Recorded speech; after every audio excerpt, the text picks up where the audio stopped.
Hey there, everyone. Thanks for joining again on another episode of Live with Lindsay.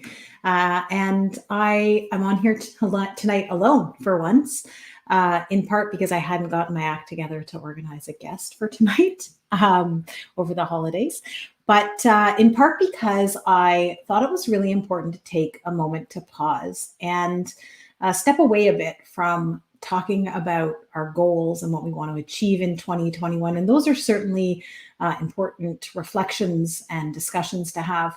But I feel like it's sometimes we jump to that a bit too quickly. We do it a bit too prematurely, and we end up setting goals that are set on what is expected, on things that aren't necessarily aligned with who we are and who we want to be. So tonight we're here to talk about who do you want to be in 2020.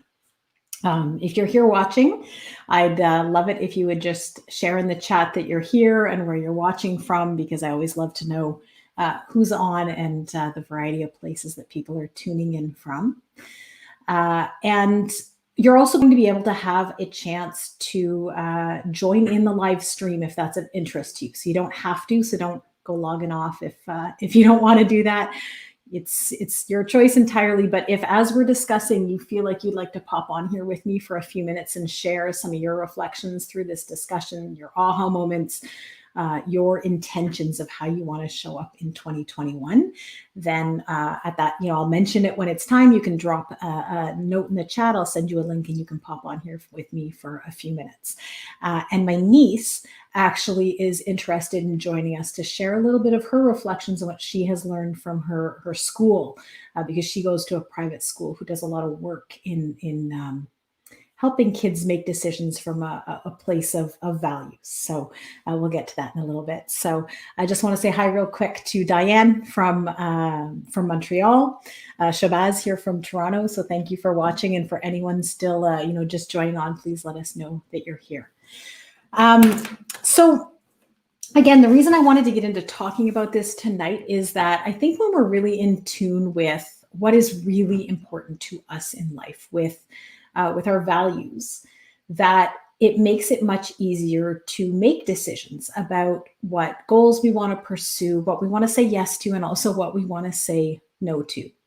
I think it gives us a space to really be connected to what we want to speak up about and what we want to let go. Because when you reflect on what is bothering you about a situation, when you can get to a place of realizing that it's against one of your values, or that it's really in line with one of your values, it makes it much more clear how to navigate that situation. And I think especially in the world that we're living in nowadays, a lot of tension between COVID and the Black Lives Matter movement. And I think, again, knowing where you stand on some issues, we're not going to get into that specifically today, but I think it gives a space where it's easier to make decisions. So we have Brittany here from Florida. Thanks for joining us. And Jackie Ann is here also. I think Jackie Ann's in Pennsylvania, if I'm not mistaken. So thanks for joining us here tonight.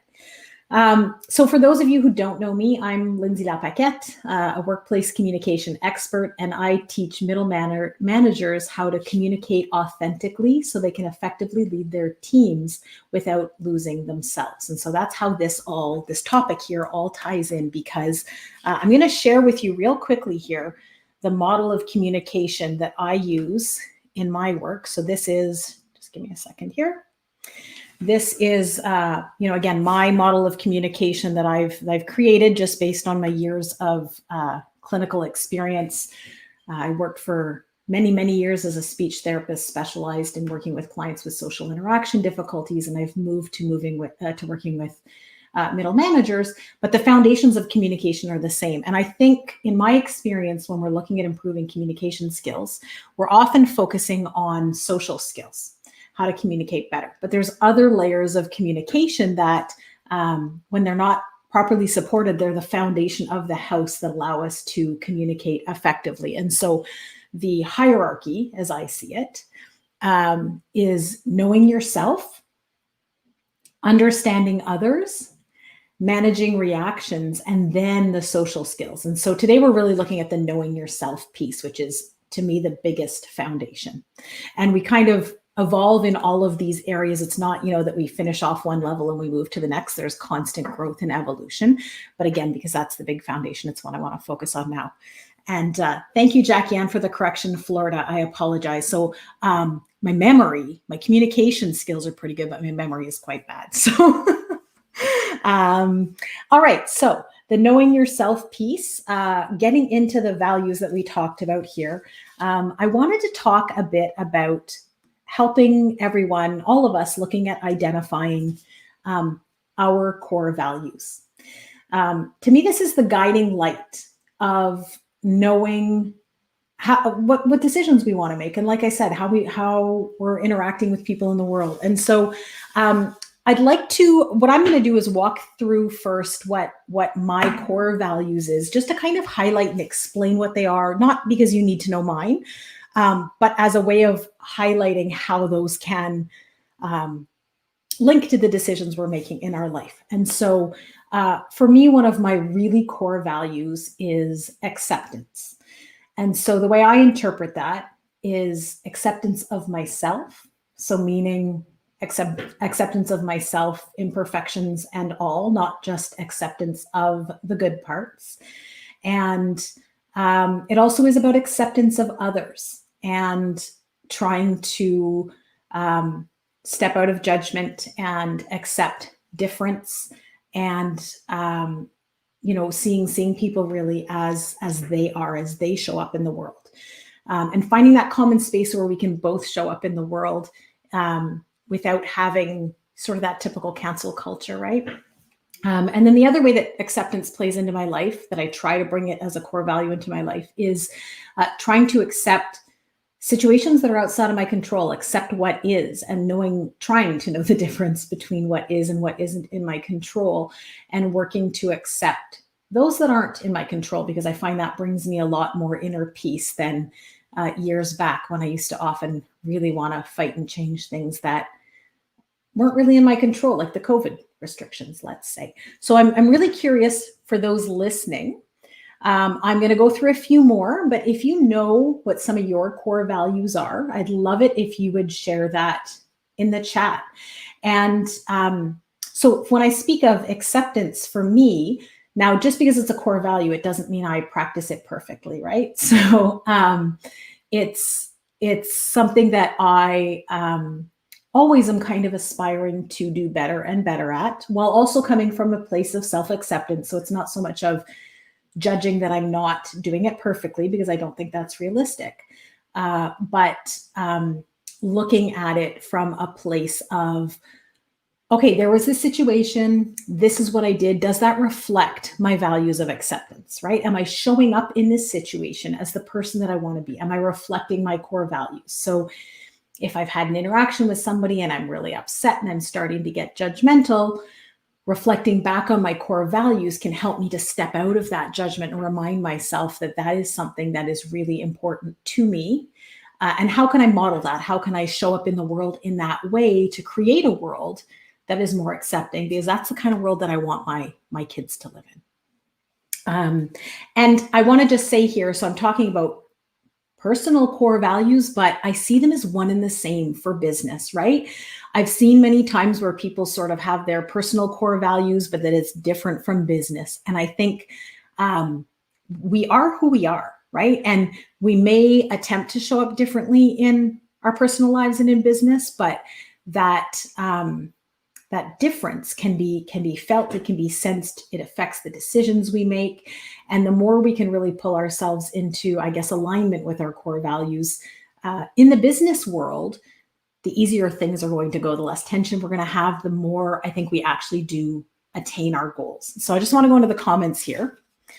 Jackie Ann here is saying she finds that she's an emotional leader, and this year she's putting an emphasis on intent versus impact of what I say and do, and what is said, done to me.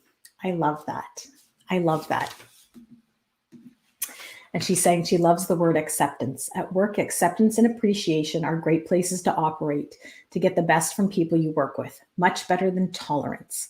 No one wants to be tolerated. People don't do their best work there. Yeah, that's very powerful, Jackie Ann. And I think I think it's so, so true. And I think there's a notion that acceptance means accepting being treated poorly or giving up, like not, so when I say accepting situations that are out of my control, I get the sense sometimes there's a view that means just putting your I can't think of the expression in English. It's baisser les bras in French. So, putting your arms down and not trying to have any agency over your life. Whereas to me, my definition of acceptance is not about, becoming a pushover and having no agency in my life, but it's about knowing the difference and letting go of that which I can't control. And I do find it's brought me a lot more peace. Brittany here is saying something she's working on is responding and not reacting. I love this. This is something I continue to work on in my life too. And it's something that I see a lot of my clients working on also, because especially nowadays, right? It's such a tense, challenging time. Our nervous system is in a state of fight or flight often, fight, flight, freeze. And so I think when it links to Jackie Ann talking about intent, right? When we can step back and remind ourselves, okay, here I'm reacting. What can I do to bring myself into responding? It's lovely. And it's actually one of the topics of the trainings I give is actually called Shrink the Reactive Zone. And we talk about reactive communication and how to move into what I call the receptive zone of communication. So that's awesome. So I'm seeing a comment. So Lee is saying, wait a sec, honesty and integrity. Very important to him. Yeah. And so I'm curious, Lee and everyone else who has commented, how does that affect the decisions that you make day in and day out? How do you use those underlying values to ensure that the decisions you're making and how you're showing up in the world align? And I'll give you an example for me. So our son, who is 10 and has a disability, has a service dog. And we were refused access into a medical building the other day, which is not the first time we've been refused. And we addressed it. We were told, let me just take the comment down. We were told that he's not allowed in. And they had some arguments about their concerns why. And when we were reflecting after on, do we address this? Do we let this go? I came back to, why does this bother me? Because it wasn't actually about our son getting the dog in. He wanted it in. He didn't particularly need it, but it came down to me to equality, which is another one of my core values, and the fact that he should have equal access to public spaces and shouldn't have to stand outside in a corridor, which is usually the request we get, right? You have a disability with a dog, stand in a corner and be different from everyone. And when I realized that what was bothering me was the lack of acceptance and the lack of equality, then we were, decided that yes, we were going to take this to the Human Rights Commission. So I'm curious for those of you listening, how, like Lee, how does that value of honesty and integrity play out in your professional life or personal life if you want to share that? Maybe not. And, for you, Jackie, looking at focusing on intention, Jackie Ann, I should say, and Brittany for focusing on responding and not reacting. And let me just go back down here in the comments again. So Jackie Ann is saying, Brittany, that's a great one. Huge in emotional intelligence and awareness. Yeah, I love that. Brittany, I will let you go. No, so I don't give it. I have not been giving it at all individually, but I'm redoing I'm rethinking my business. So I will keep you updated. And actually, on that note, I should say, hang on a second. If you want notification for things that I'm releasing, under lindsaylapaquette.com/podcast is my newsletter sign up info. So you can get notification of my podcast episode each week. Lee has been on. I think Lee was this week. We released you, Lee. So you can check out Lee's podcast. You get a notification of upcoming LinkedIn Live events and a weekly video. And if I do at some point start giving individual workshops, you can get notified. That's not a word. Notified that way. And so Brittany's saying she notices she sometimes gets into tunnel vision and needs to work on looking at the situation as a whole. Yeah.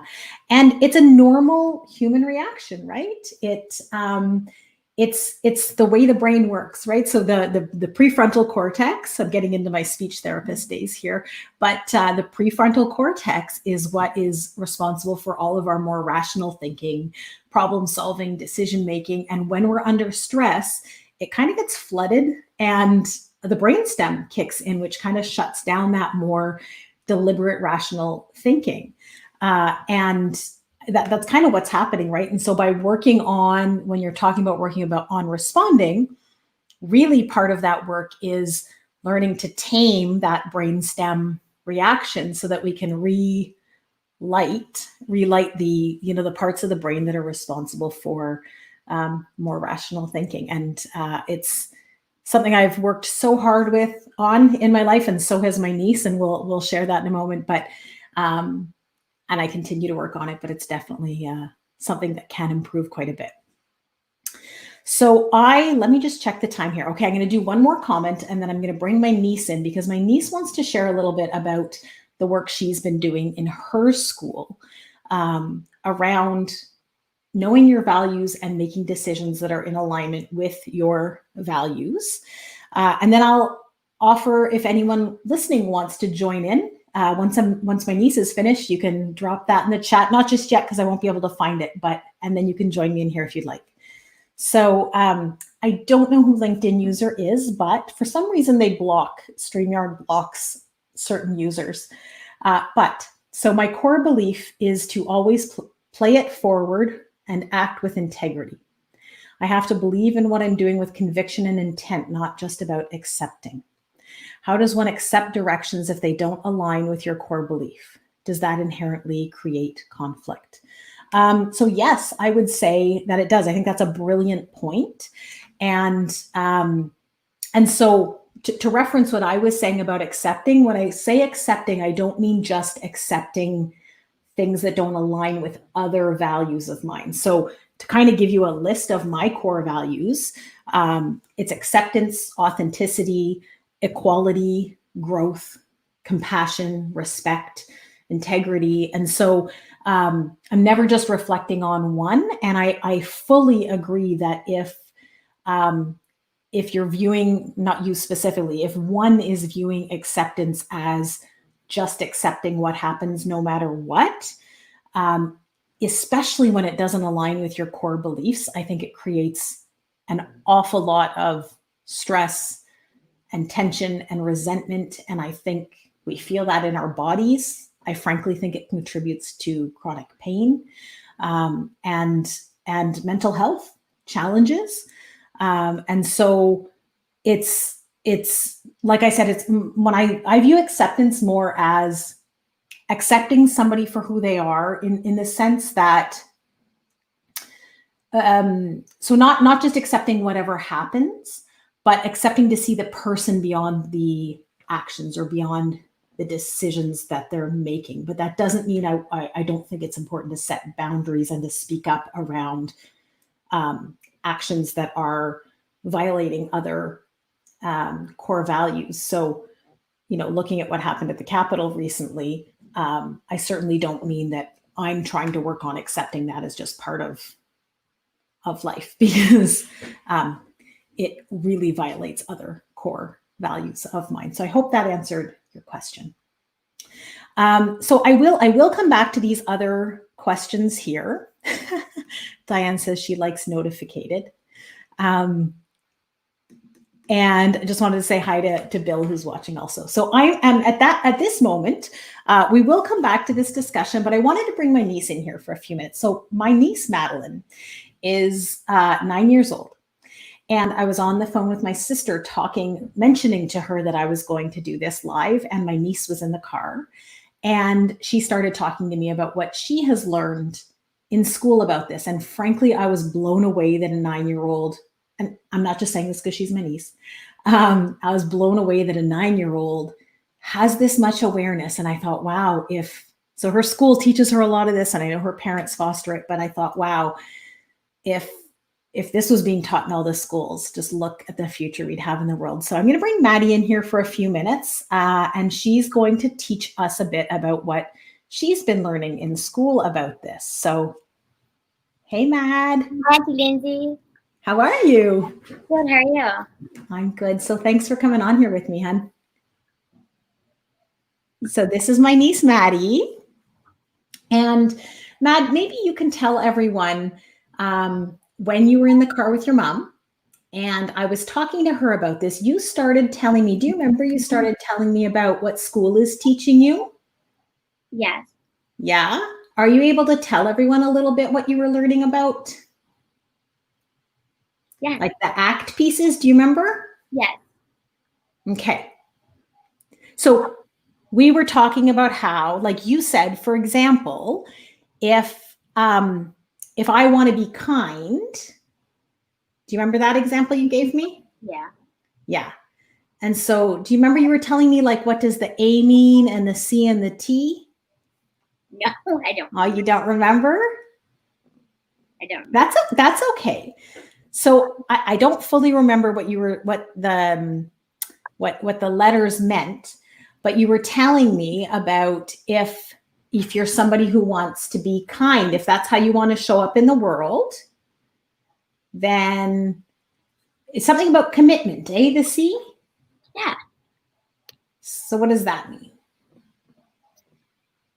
Commitment is kind of you put your heart into something and you try your hardest to do it. You put your heart into it. That's a good way to say it. And so what does school teach you if you're trying that, but it's tricky because it's hard being human, right?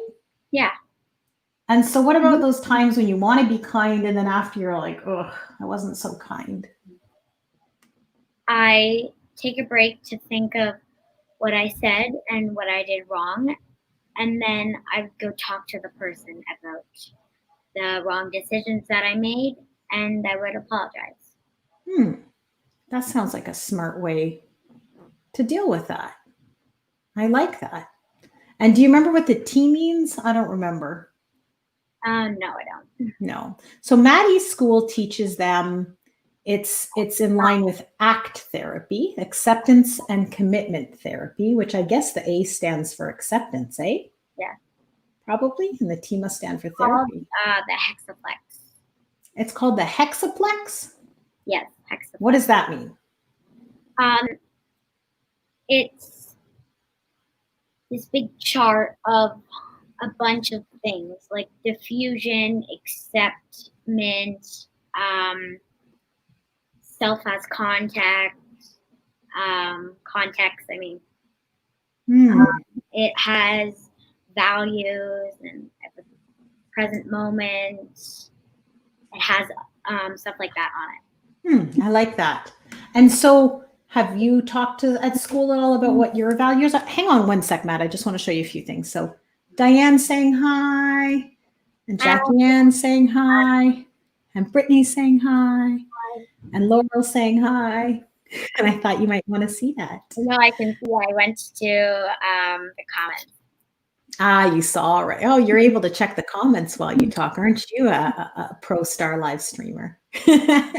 So have you kind of talked about values at your school? Do you have any idea what some of your values are? Yeah. Love, friendship, animals, the environment, acceptance, kindness, things that line up with being kind of yourself and getting to know yourself so you can know everybody else in a better way. Maddie, that was brilliant. That was really brilliant because you know what I think? What?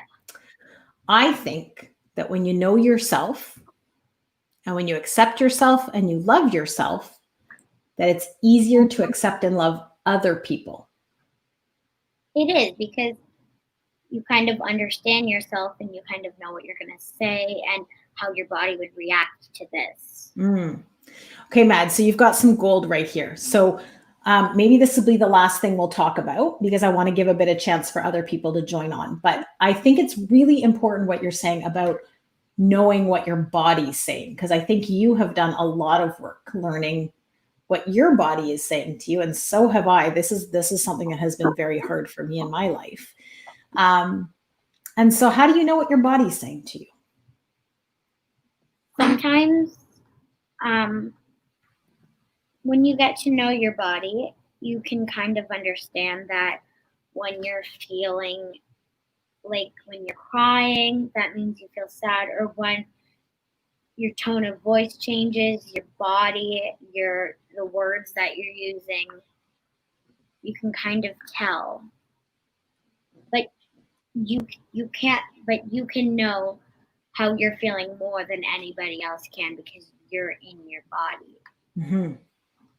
It's like clues, I think, right? That we can use like a detective to tell when something's happened we don't like. So I know in my life, sometimes I've had things that I feel a little bit funny about, and I'm not sure why. And I've just learned that that's my body telling me, there's something about the way you were just talked to that you didn't like, or there's something that didn't seem fair. And I've learned that my body is the clues, and I just have to listen like a detective. Yeah. There's something at my school called the Big Three. It's called the body scan. You check their tone of voice, the words that they're using, and their body. Brilliant, brilliant. So Martin here is saying, wow, it's great that you're age 9 and you're aware of your value and yourself. Thank you. I will second that. Yeah. And Bill here is saying hi also. Hi. And Jackie Ann was sharing, so she knows about ACT. She said the 6 core processes of ACT guides patients through therapy and provides a framework for developing psychological flexibility. And the processes are acceptance, cognitive diffusion. So you talked about that, being present, self as context, values, and committed action. So let's do one last thing and then I'll say goodbye. Okay. Let's talk about committed action.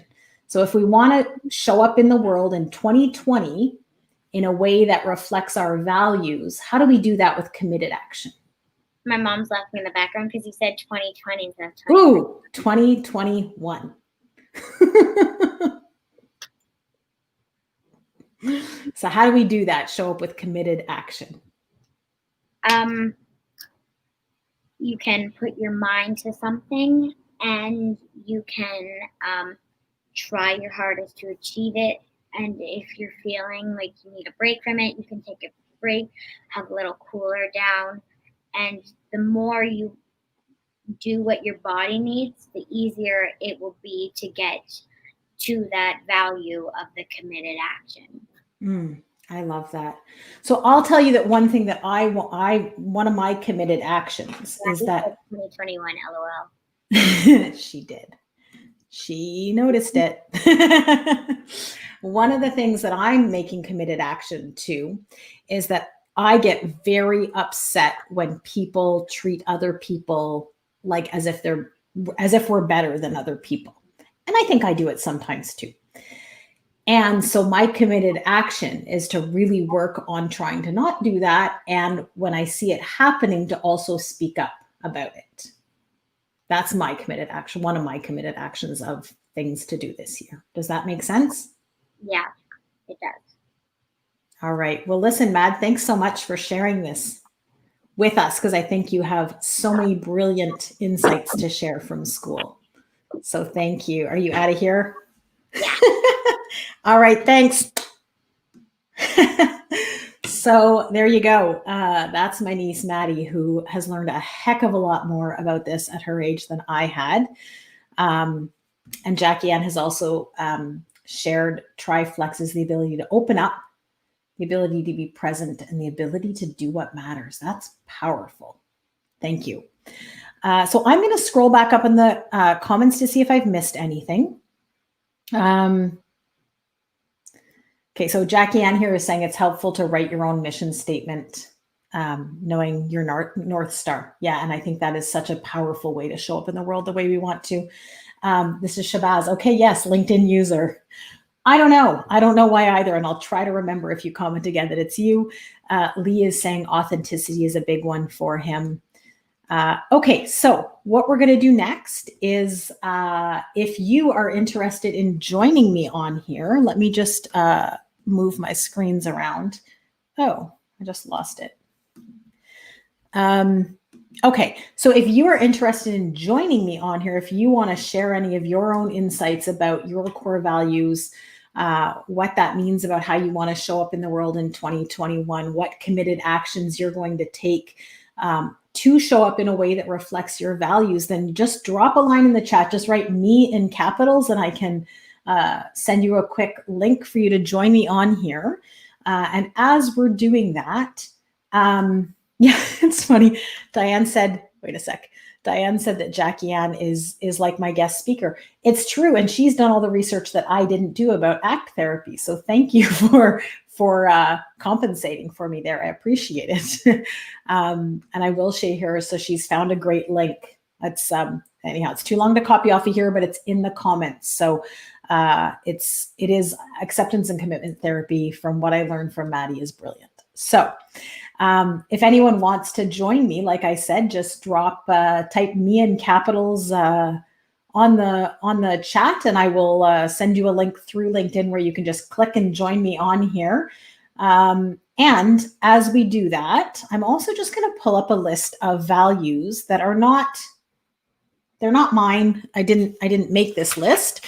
It's from psychcompany.com, but I just thought that this is not comprehensive. So there are many other values, but I just wanted to put this up here to have some space for reflection around what other core values you may have. And I find that mine have certainly shifted over time. And in fact, I've said this before, but I hadn't even realized how core of a value inclusion is to me until people on LinkedIn started pointing it out to me, and just through my posts and things they would say. And it wasn't on my list of core values a year ago because I hadn't realized that it was kind of deeper than some of the other ones that I felt were really core.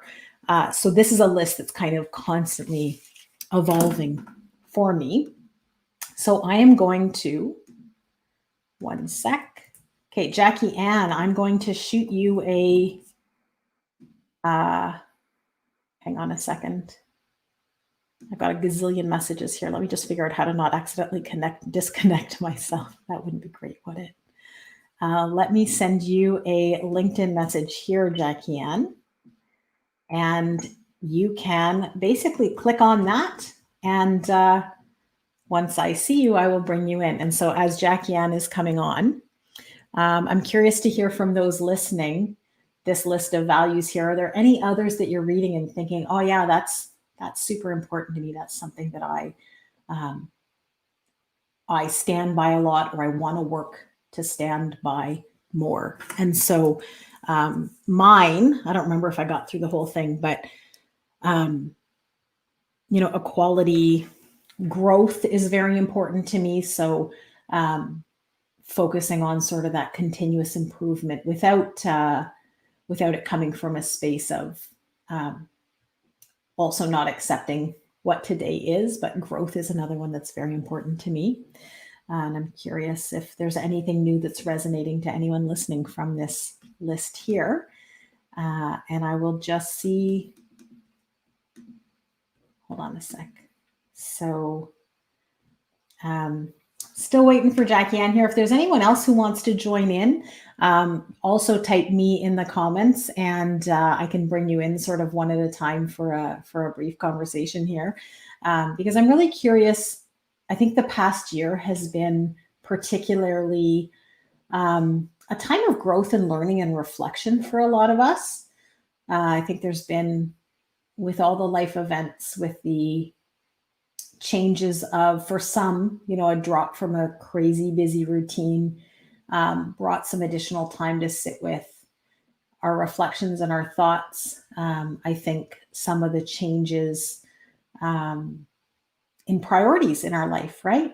And so I know for me, losing my parents brought about some big shifts. And the pandemic has given me the opportunity, and I don't want to say it's all been a positive opportunity, but the silver lining of it has been really gaining a deeper understanding of what is important to me, how to bring that into my business moving forward, and the kind of change I'm wanting to affect in the world. So Brittany here is saying determination. I love that. Determination. That's a great one. I like that. Okay, so Jackie Ann is here. So I'm going to bring her in. Hey. Hey. How are you? I'm great. How are you doing? I'm good. You made it. I did. I'm in my my Mandalorian hat, so pay no attention to my attire. Oh, my kids will love it. There's a small group. I didn't care. Yeah, no, it's all good. And I will have to show my kids. They are obsessed with the Mandalorian right now. So, yeah. So, what are your reflections on what we've been talking about tonight? What's stood out for you? For me, the thing that stands out is the thing that I struggle with. I mean, I've been in leadership now for 20 years as a trainer and a manager, and I continue to struggle with this emotional intelligence piece. I had a manager years ago tell me, you know what you lack? You lack situational and emotional intelligence. And I'm like, no, I don't. I'm very aware that in most situations I'm emotional. I don't understand the problem. Yeah. But now, 20 plus years later, I find that if I'm upset or if something hits a button in me, I don't respond in a way that I want to. It's not the authentic self that I want to present to the people that I work with. And I'm finding that what I need to do is what are my hot buttons? What is it that makes me mad? It's literally the thing that I used to coach my agents on when they're on the phones, they're talking to people. And when they get real mad really fast, why did you get mad? Yeah. And because they told me I was a liar. They told me I wasn't trying to help them. That's your hot button. Yeah. You need to know what that is. And then when it happens, you need to manage that.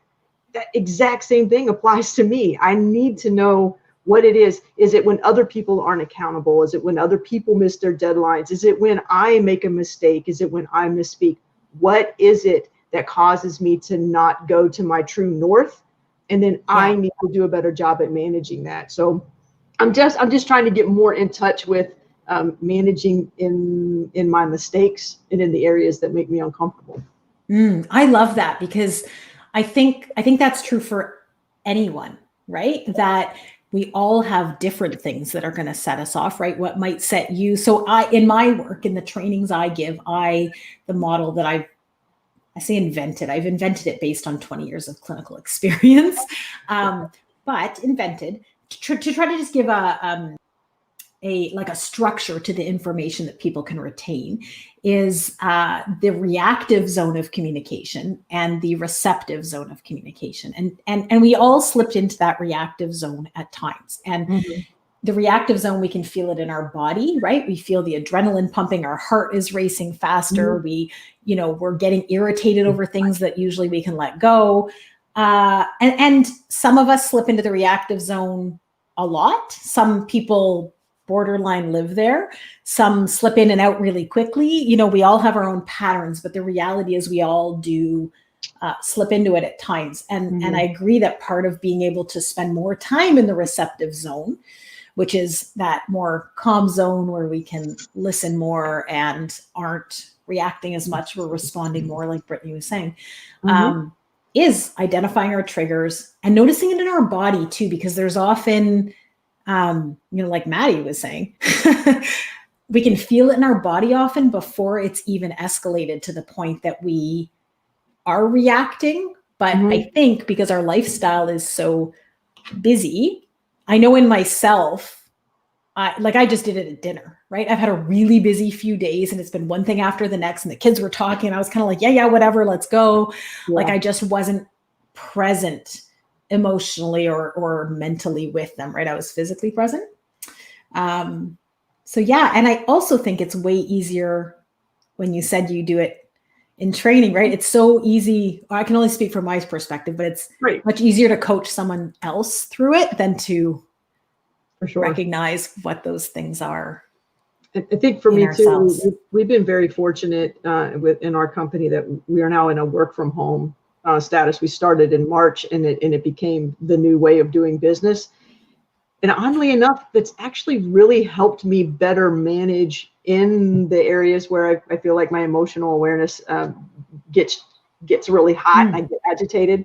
I find that, you know what, I'm going to go outside. I'm going to take a break. I'm going to go outside. I'm going to walk around the cul-de-sac or whatever. And I'm like, oh, that's my body. Maddie's right. Your body will tell you when you're agitated. In the office, I have to like hold all that in and manage my face and my body, and it's exhausting. And at home, I can just be like, I'm just going to go off camera for a few minutes, or I'm just going to walk outside. Well, that's part of the work I'm trying to do in the world, right? Because I think my perspective is that we're still living in really divided worlds. I mean, it has merged more business and home than before, but there still is that the way you have to be in the office, right? To be perceived well. And my sister and I talk about it in terms of like wearing masks, right? And there's a weight, there's a cost to wearing those masks. And so even if you're aware of your emotions in the moment and your need, it's sometimes tough to negotiate with whoever your supervisor is or the team, being able to do what you need to be able to do to manage well, because it's perceived poorly, right? Like, oh, Jackie Ann needs to take a walk around the block. She can't handle stress, right? Whereas really it's, wow, look at Jackie Ann, who's like so in tune with her needs that she takes a quick walk around the block and she's able to come back and not have that stress pile up. And I feel like part of the shift that needs to happen in the world for all of us to not carry stress as much, because I think that affects our interactions with those around us. I agree with you. So Diane is saying here, total awareness of ourself. Yeah.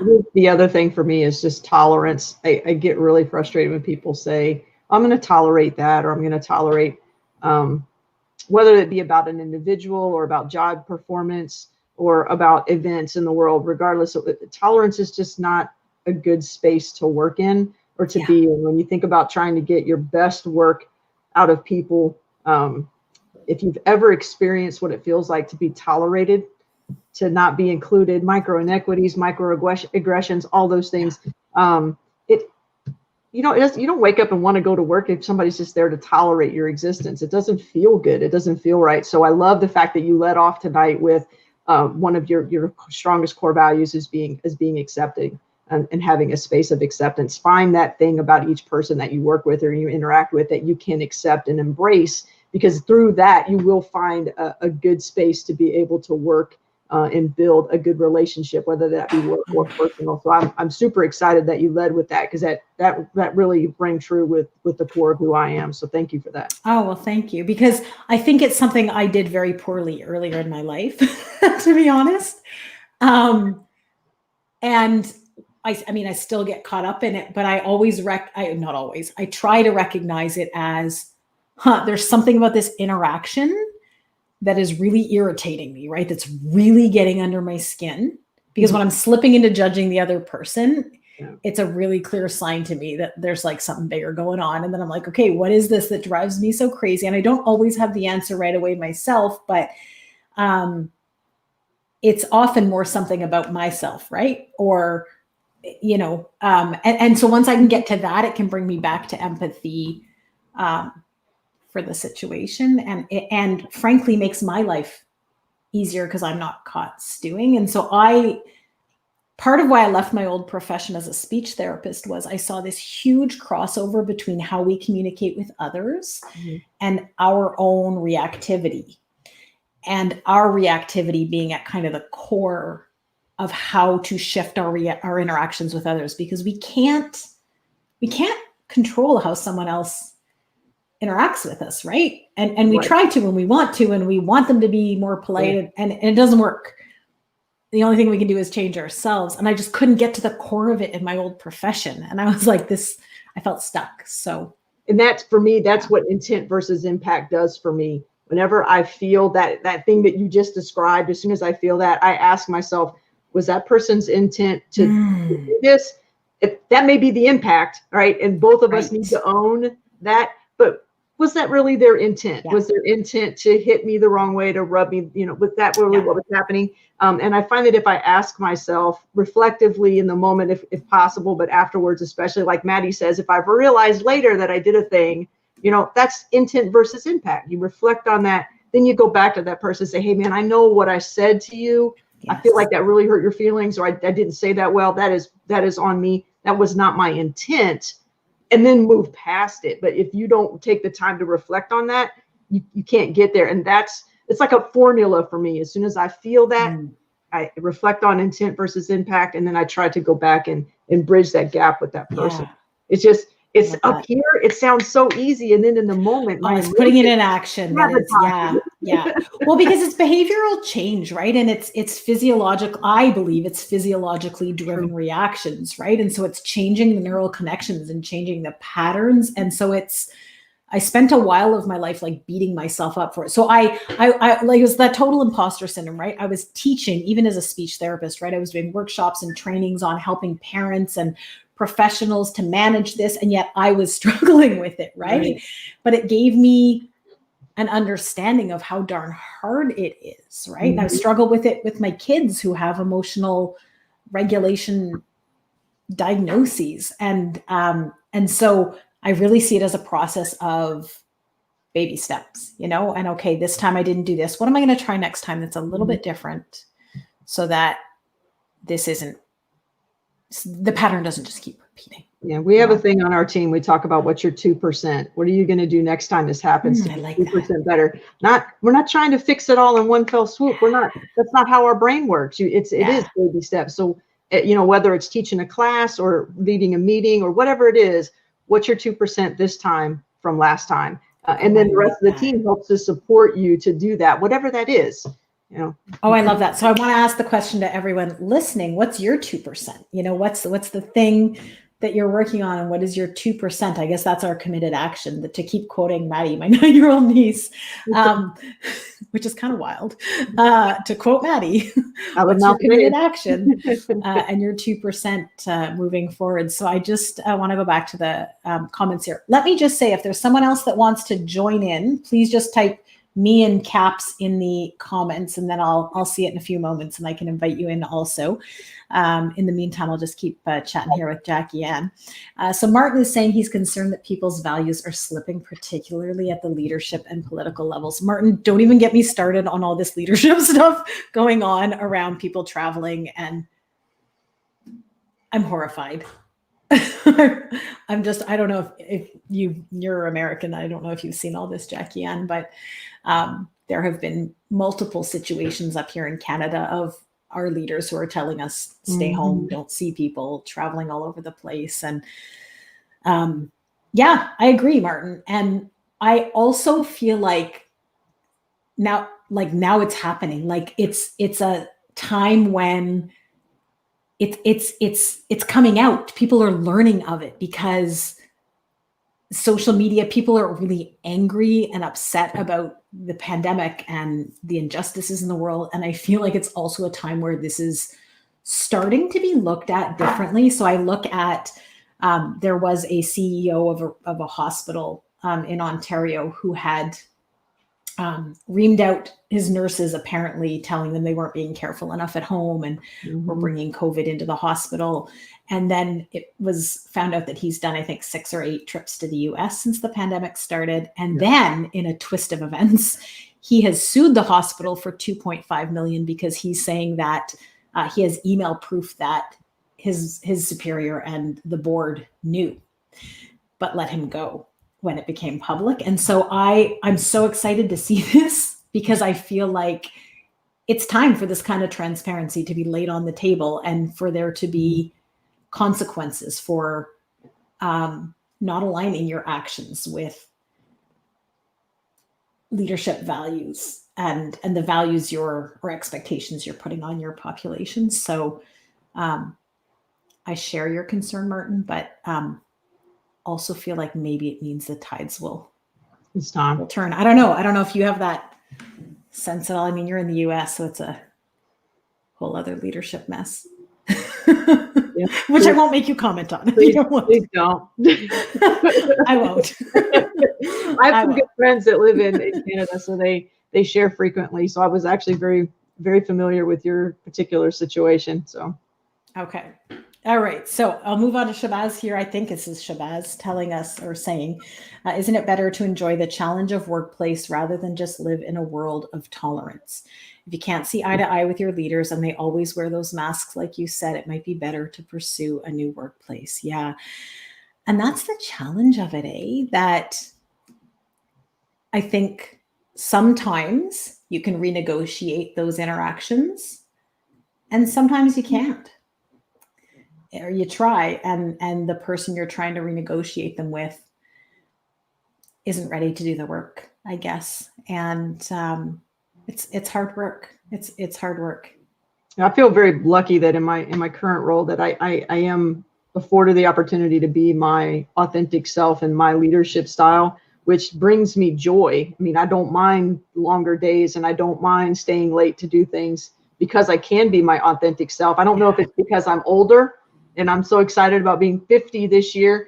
But in my younger days, I didn't always feel that. Now, is that because I was younger and I didn't know my true north and I didn't understand, the concepts that we're talking about, or is it because I wasn't supported in those early stages to be able to be that way? It's an interesting question, and that resonates with me a lot. And I also think that, like, I think of situations I was in. So I feel similar in that I feel like I've grown into this a lot, and it's not who I was in my 20s. I also think, though, that the situations I got myself into aren't ones I would put up with today. That part. Yeah.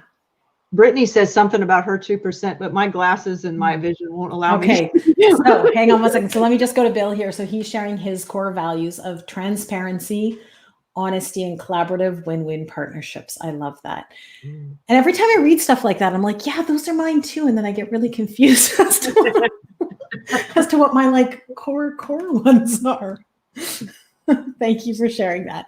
And Brittany is sharing that her 2% going forward will be to reflect on a behavior or action that I've made each day, understand why I responded that way, and think of how I could have handled it differently. I love that. I think if we all did that, gosh, this world would be a better place. Just one time a day. I love that. Yeah. Yeah. I think mine, I guess like I shared earlier, it was, so I didn't say it in these words, but it's to do the hard things. Like, even when it's uncomfortable to me, I find myself in so many situations where I'm asking myself, do I speak up? Do I say something about that? Is this worth, stirring? And often that reflection lends back to more not wanting to deal with the discomfort of the outfall of it. And because of that, I try to identify that and say, nope, this means you need to speak up about this. This is an important issue. And so yeah, that's mine, is doing the hard things. And I don't mean like doing things a hard way intentionally, but the uncomfortable things, I guess. Do you find that it's kind of the opposite ends of the more confident that you get in yourself and what your true north is,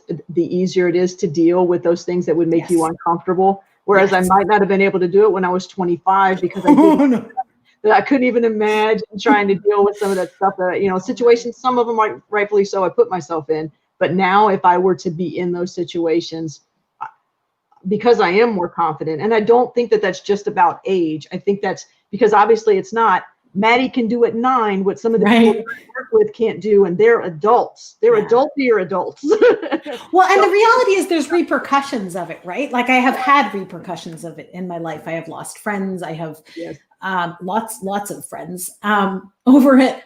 I've found ones, though, who also just accept me for who I am. So it's not all bad. But yeah, so it's I also appreciate that I'm in a space in my life where it doesn't feel as scary to do it, right? I don't work for someone. I don't, I do, but not as an employee. And I'm not in a position where my family's livelihood is based on, this one job. And so I think it's complex, right? I think there's our decisions and then also the situation. I guess what I'm saying is I think privilege plays into it, right? The ability to True. sometimes make those decisions is hard. But yeah, I do think that the clearer I've become on what's important to me and why, the easier it is for me to make those decisions. And that's why I think it's such a leadership skill, right? When we can when we know what's important to us without shoving it down everyone else's throat, right? Because I think that's the flip side of it, is just because it's super important to me doesn't mean that you have to. I mean, I know where my boundaries are, but you don't have to have the exact same values as me to be accepted. Mm-hmm. And I think that's where it gets hard. Yeah. Hey, thanks for letting me do this. Yeah, well, thank you. It's nice to get a chance to meet you after all your comments, and thank you for accepting me as I look. It's all good. I have sweatpants on here, so we're all good, in slippers. So yeah, thanks everyone for coming out. I'd love it to hear, if you haven't yet shared, what your 2% is going to be this year moving forward, because today we were really focusing on, how we want to show up in the world in the year to come. And so one thing I'd encourage you to do is reflect on those values, jot them down. So I have mine on a piece of paper in front of my computer, just as a reminder to look at when I'm struggling with decisions, and bring yourself back to them when you're trying to decide what you're doing in your personal life, at home, with your team, and how you can make decisions from a place that recognizes and respects, I guess, those values. So Diane here is saying thank you. In terms of upcoming episodes or lives, so next week I have a speaking event, so I'm not going to be here next week. And the week after, I was supposed to be camping, but province is on lockdown, so I'm not sure yet. I might be taking 2 weeks off. I might only be taking one. We'll see. So keep your eyes posted, but we will for sure be back here in 3 weeks. You can always sign up for my newsletter at lindsaylapaquette.com/podcast. We've just added the LinkedIn Lives to those announcements, which for some reason I wasn't announcing. So if you want to know who's coming on in following weeks, you can sign up there. I send out a weekly video, my podcast episode on the Workplace Communication Podcast, as well as upcoming LinkedIn Live guests. So thanks for watching, and we will see you all back again in a couple of weeks. Bye for now. Thanks, Jen.